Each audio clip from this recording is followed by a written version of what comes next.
बर्रे सगीर के लेजेंडरी अफसाना निगार सादत हसन मंटो ने कहा था कि नूरजहां की आवाज़ कई ज़मानों तक जिंदा रहेगी और आने वाली नस्लों के कानों में शहद टपकाती रहेगी। ताहम शहद जैसी मीठी आवाज़ रखने वाली मलिका तरन्नुम नूरजहां को आम तौर पर एक बदमिजाज खातून के तौर पर जाना जाता है, जिसकी बुनियादी वजह इनका गुस्सा था। लेकिन ये भी सच है कि इन्हें गुस्सा तब आता था जब उनके उसूलों के खिलाफ कोई बात होती थी, वगरना वो एक बहुत शफीक और नर्म मिजाज खातून थी। खुसूसन छोटे तबके के लोगों का वो बहुत ज़्यादा ख्याल रखती थी। आज हम आपको एक ऐसा वाक़या सुनाएंगे जिससे बखूबी अंदाज़ा हो जाएगा कि जब उसूलों की बात आए तो नूरजहां एक गवर्नर की बजाय एक बावर्ची को गाना सुनाने पर फौकियत देती थीं। इस वाक़े के रावी मशहूर सहाफ़ी और फिल्मसाज अली सुफियान आफाकी हैं। ये 1960 की दिहाई के अवाइल की बात है, जब ढाका से एक स्कूल की फंड रेजिंग प्रोग्राम के लिए मादाम नूरजहां को शिरकत की दावत मौसूल हुई। नूरजहां ऐसे प्रोग्रामों में शिरकत करने से गुरेज करती थीं, मगर ये मामला मशरक़ी पाकिस्तान का भी था और एक स्कूल के लिए फंड रेजिंग का भी। चुनाचे नूरजहां ने ये पेशकश कबूल कर ली। इनके साथ ढाका पहुंचने वालों में एजाज, नीलो, रतन कुमार और अली सुफियान आफाकी शामिल थे। होटल में रहलसल का सिलसिला जारी था। होटल का स्टाफ नूरजहां को अपने दरमियान पाकर खुशी से फूले ना समा रहा था। मैनेजर से लेकर वेटर्स तक सब फर्शे राह थे। तमाम बावर्ची भी अपना हुनर आजमा रहे थे। नूरजहां अच्छे खानों की शौकीन थी। इन्हें होटल का खाना बहुत पसंद आया और उन्होंने हेड बावर्ची को बुलाकर दादो तहसीन से नवाजा और नकद इनाम भी दिया। इसने मौका गनीमत जानकर और हाथ जोड़कर मैडम से कहा कि मुझे आपके गीत बहुत अच्छे लगते हैं। अल्लाह की मेहरबानी है कि आपको अपनी आंखों से देख रहा हूँ। आपका गाना सुनने की दिल में बड़ी आरजू है। नूरजहां ने कहा, तो फिर आप भी कल गाना सुनने के लिए वहां आ जाना। बावर्ची ने कहा, ऐसे कैसे हो सकता है मैडम जी, उधर तो बहुत ज्यादा पैसों का टिकट है। हम तो गरीब लोग हैं। मेरी घरवाली को भी बहुत शौक है आपका गाना सुनने का। मैडम का दरिया सखावत इस वक्त जोश में आया हुआ था। उन्होंने कहा, ठीक है बाबा, कल रात को खाने के बाद हम आप सबको गाना सुनाएंगे, आप सबकी बीवी बच्चों को भी, ठीक है ना? बाबा जी को अपने कानों पर यकीन नहीं आया। आप हम सबको उधर गाना सुनाएंगे मैडम जी? हाँ हाँ, ये वादा है आपसे। कल खाने के बाद आप सब लोग तैयार रहना। बिल्कुल ठीक है मैडम जी। हाल में मौजूद अमले के तमाम लोग जैसे ख्वाबों के जजीरे में पहुंच गए। शाम के वक्त नूरजहां का प्रोग्राम ढाका के एक बड़े सिनेमा घर में पेश किया गया। महंगे टिकटों के बावजूद लोग हाल के अंदर कचाकच भरे हुए थे। जिन्हें टिकट ना मिल सका वो सिनेमा घर के बाहर पार्क में इकट्ठे हो गए। मुंतजमीन ने इन शायकीन के लिए सिनेमा के बाहर लाउड स्पीकर नस्ब करवा दिए थे ताकि दूर दूर तक लोग मौसीकी और नगमात सुन सकें। ये प्रोग्राम रात 9:30 बजे के लगभग खत्म हुआ। प्रोग्राम के ऑर्गेनाइजर ए हमीद ने अली सुफियान आफाकी को बताया कि गवर्नर हाउस में आज कुछ गैर मुल्की मेहमानों के एजाज में इशाइया है। गवर्नर साहब की दरख्वास्त है कि मादाम नूरजहां इसमें जरूर शिरकत करें। आफाकी ने ए हमीद का ये पैगाम मैडम नूरजहां तक पहुंचाया। मैडम ने कहा, मैं वहां कैसे जा सकती हूँ? आपको याद नहीं कि मैंने आज होटल के स्टाफ वालों के साथ गाना सुनाने का वादा किया है? आफाकी ने मादाम का ये जवाब ए हमीद तक पहुंचा दिया। हमीद बोले, आफाकी, ये गवर्नर की दावत है, दूसरा वादा मंसूख किया जा सकता है। आफाकी ने कहा, हमीद, हम मैडम को जानते हैं, वो ये वादा किसी सूरत में मंसूख नहीं करेंगी। हमीद ने पूछा, मालूम हो तो इनका वादा किसके साथ है? आफाकी साहब ने कहा, होटल के अमले के साथ। हमीद पहले हैरान होकर आफाकी का चेहरा देखने लगे, फिर हंस पड़े। यार कैसी बातें करते हो, वहां गैर मुल्की मेहमान आए हुए हैं, गवर्नर ने बजाते खुद दावत दी है और नूरजहां के इंतजार में अभी सब भूखे बैठे हैं। आफाकी साहब ने कहा, आप खुद ही मैडम से बात कर लीजिए। हमीद को अपनी कुव्वत गुफ्तार पर बहुत ज्यादा नाज था। फौरन मैडम के पास चले गए। नूरजहां ने इनकी सारी गुफ्तगू सुनने के बाद फरमाया, मगर भाई जान, मैंने होटल के अमले से वादा किया हुआ है, वो कल रात से इंतजार कर रहे हैं। हमीद ने कहा, मैडम, ये वादा आप कल भी पूरा कर सकती हैं। मादाम मुस्कुराई। हमीद भाई, ये आप इसलिए कह रहे हैं कि वो गरीब लोग हैं, इसलिए इनके साथ किए हुए वादे की कोई अहमियत नहीं। हमीद सिट पिटा गए। अरे नहीं, मेरा ये मतलब नहीं। मैडम ने जवाब दिया, इस बात की क्या जमानत है कि कल रात कोई और अहम आदमी मुझे दावत नहीं देगा। इसकी खातिर मुझे कल फिर अपना वादा तोड़ना पड़ेगा। मैं माफ़ी चाहती हूँ। गवर्नर साहब से आप शुक्रिया के साथ मेरी जानिब से माजरत कर लीजिए। حمید کی سمجھ میں نہیں آیا کہ اس کے جواب میں کیا کہیں۔ انہوں نے فون پر گورنر صاحب سے رابطہ کر کے یہ پیغام پہنچا دیا۔ جواب میں گورنر صاحب کے ملٹری سیکرٹری نے کہا، گورنر صاحب بذات خود میڈم نور جہاں سے بات کرنا چاہتے ہیں، لیکن مادام نے ٹیلی فون پر یہی جواب گورنر صاحب کو بھی دے دیا۔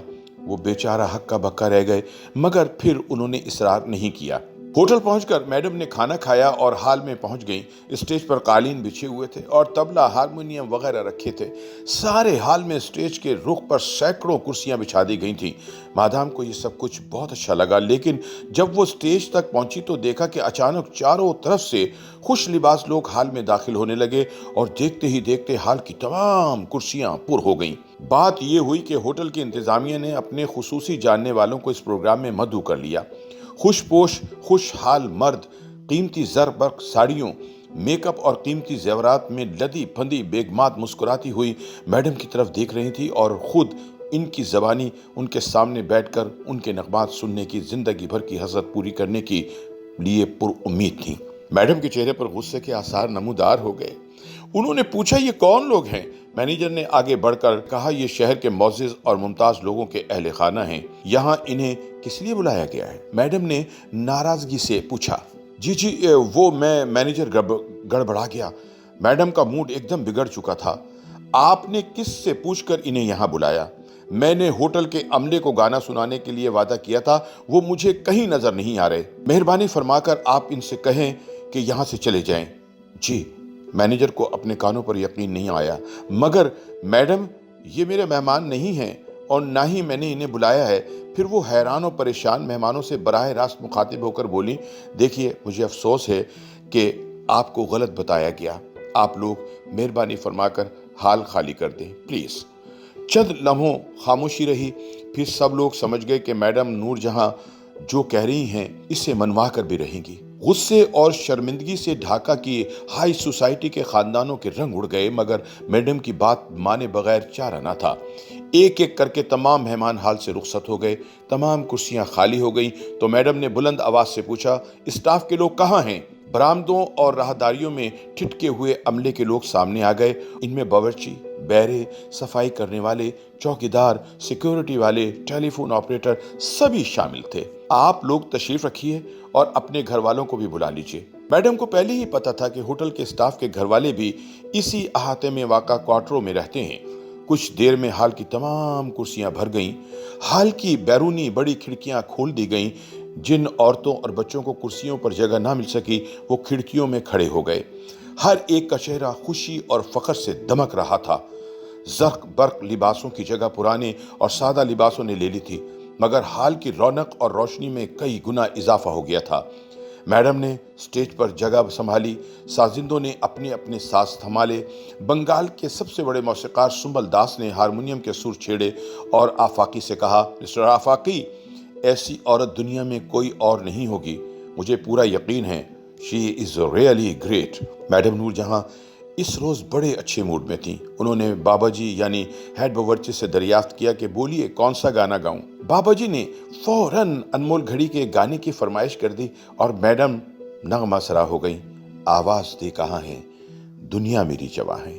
سننے والوں پر سحر طاری ہو گیا۔ گانا ختم ہو گیا۔ چند لمحے بالکل خاموشی طاری رہی۔ آواز کا جادو کم ہوا تو دوسرے نغمے کا آغاز ہو گیا۔ میڈم ہر ایک سے فرمائش دریافت کر رہی تھی اور نئے پرانے سبھی گانے سنا رہی تھی۔ وقت کے گزرنے کا احساس میڈم کو تھا اور نہ ہی سننے والوں کو۔ ہوٹل کا عملہ تھوڑی دیر بعد گرم چائے اور کافی سرو کر رہا تھا، مگر چائے یا کافی پینے کا ہوش کس کو تھا؟ نور جہاں تمام نغمے اس وارفتگی کے ساتھ سنا رہی تھیں کہ یہ فیصلہ کرنا مشکل تھا کہ سال ہا سال پہلے یہ نغمے جب پہلی بار گائے گئے ہوں گے اس وقت انہوں نے اچھا گایا تھا یا اس وقت بہتر گا رہی ہیں۔ نغمات کا ایک نہ ختم ہونے والا سلسلہ مسلسل جاری تھا۔ اس دوران میڈم ہنسی مذاق اور فقرے بازی بھی کرتی جا رہی تھیں۔ میڈم نے بابا جی سے پوچھا، بابا اب بتاؤ کون سا گانا سناؤں؟ میرا کون سا گانا آپ کو سب سے زیادہ اچھا لگتا ہے؟ بابا جی تو اس روز 7ویں آسمان پر تھے۔ انہیں اور ان کے ساتھیوں کو اس روز مادام نور جہاں نے جو شرف بخشا تھا وہ غالباً سربراہان مملکت کے حصے میں بھی نہ آیا ہو۔ बाबा जी बोले, मैडम जी, हमको तो आपका सारा गाना अच्छा लगता है, फिर भी कोई तो गाना होगा जो सबसे अच्छा लगता हो बाबा जी। सोच में पड़ गए और याद करके बोले, हाँ याद आया, मैडम जी वो गाना सुनाओ, जा नहीं सकता कभी शीशे में बाल आया हुआ। बाबा जी की फरमाइश पर मैडम ने ये गीत छेड़ दिया, किस तरह भूलेगा दिल तेरा ख्याल आया हुआ, जा नहीं सकता कभी शीशे में बाल आया हुआ। नूरजहां ने यह गीत इस तरह डूब कर गाया कि महफिल में सन्नाटा छा गया। रात के 12 बजे, 1 बजा, 2 बज गए, मगर ना मैडम गाते हुए थक रही थीं और ना ही सुनने वाले सैराब हो रहे थे। एक के बाद एक माजी का वक्त उलटता रहा। हैरत की बात यह है कि मैडम को अपने बेशुमार गाने हर तफसील के साथ लफ्ज ब लफ्ज याद थे। तर्ज और लय में भी जरा सी तब्दीली ना आई। ऐसा लगता था जैसे इनके गले में कोई कैसेट लगा हुआ हो जो बटन दबाते ही ऑन हो जाता है। अली सफियान आफाकी ने लिखा है कि इस रात मैडम जिस मूड में थी, शायद इससे पहले खुद इन पर भी ये तारी ना हुआ हो। अगले दिन नूरजहां ने बावर्ची खाने और होटल के दूसरे अमले को नकद इनाम भी दिया। बाबा जी मुंह से तो कुछ ना बोले, बस बार बार अपने आंसू पूछते रहे। YouTube पर गूगली न्यूज देखने के लिए youtube.com की सर्च बार में गूगली न्यूज टीवी टाइप करें। गूगली न्यूज के पेज पर सुर्ख रंग के सब्सक्रिप्शन वाले बटन पर क्लिक करना ना भूलिए। YouTube पेज पर अपलोड होने वाली वीडियो से बाखबर रहने के लिए बेल आइकन पर क्लिक कीजिए। आपको हर नई वीडियो के बारे में नोटिफिकेशन मौसूल हो जाएगा।